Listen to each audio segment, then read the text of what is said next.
कहले माँ तारा और तारिणी माँ तारा और तारिणी कौन अलगा अलगा ना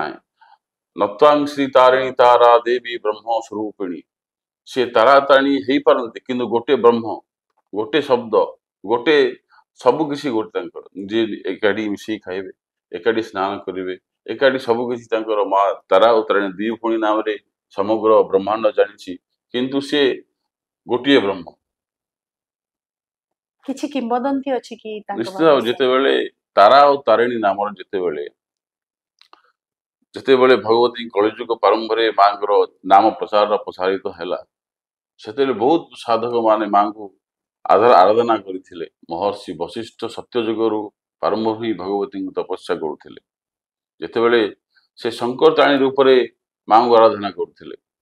जेतेबेले से तारा तारिणी जानले जे शंकर तारिणी डाकुचନ୍ତି मु कोन आपको आशीर्वाद देबी से खरीद अवस्था महर्षि वशिष्ठ गोटे छोटिया अभिशाप देते जे आपण कलिजुग ही प्रारंभ रे आपण नाम प्रचार प्रसारित हो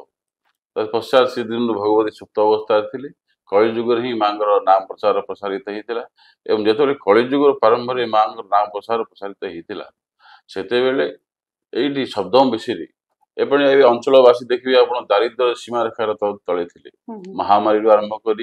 विभिन्न प्रकार चर्म रोग आरंभ कर बहुत रोगाक्रांत लोक ये अंचल थे जितेबाला मां अवस्थापित ये होता समग्र रोगान शेषानंगपहंच तुष्टा रुष्टा तु कामन सकलानभीष्टान तमाश्रितान न विपन्न राणा तमाश्रितं आश्रितं प्रयंती से भगवती जितेबाला अवस्थापित होता ये समग्र समाज ये समग्र अंचल रोगमुक्त होता अच्छा सी हूँ माँ किंवदंती जितेबाला समग्र रोगमुक्त होता समस्ते आश्चर्य किंतु ये जो तारा और तारिणी दुई भौणींकर विषय किछि कहबे तारा और तारिणी तारा आम दीदी तंत्र पीठ नाम देखा जदि से बौद्ध धर्म गोटे प्रतीक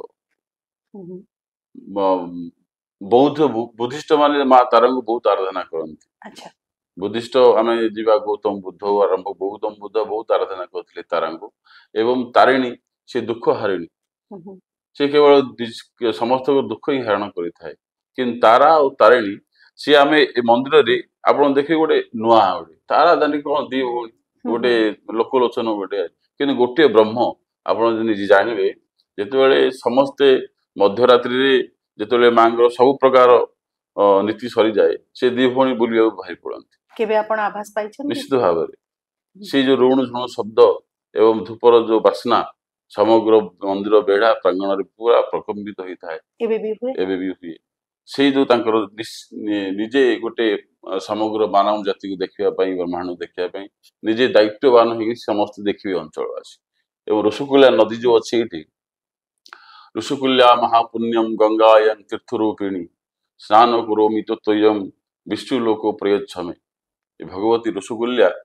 हजार गंगार हजार वर्ष बड़ हेले भगवती एटी कौन ऋषिकुल्या नदी से प्रत्येक दिन स्नान करती भी तुठ अच्छी से तुठ से स्नान करती उपांग देवी गोटे मंदिर अच्छे ये से वस्त्र परिधान करती परिवर्तन करती सब रीतिनीति करा हुए से सब नीति करा जाए एवं ऋषिकुल्या प्रत्येक दिन ऋषिकुल्या नदी पानी गले ही मां स्नान हो बहुत दर्शक हमर इटा जानि नथिबे बढ़िया कथाटे आज कहिले निश्चय ऋषिकुल्या नदी पानी गले तार जो गंड अच्छी से गंडर प्रत्येक दिन पानी जीव मां महास्नान संध्या सकाळ स्नान हम एवं संध्या स्नान भी हम एठी कुहा जाए जे तारा तारिणी को पीठ होची तंत्र पीठ से तंत्र पीठ विषय किछि कहबे हां सर्व स्वरूपे सर्वेशे सर्वशक्ति समन्विते भयोभ्यस्त्राहीनो देवी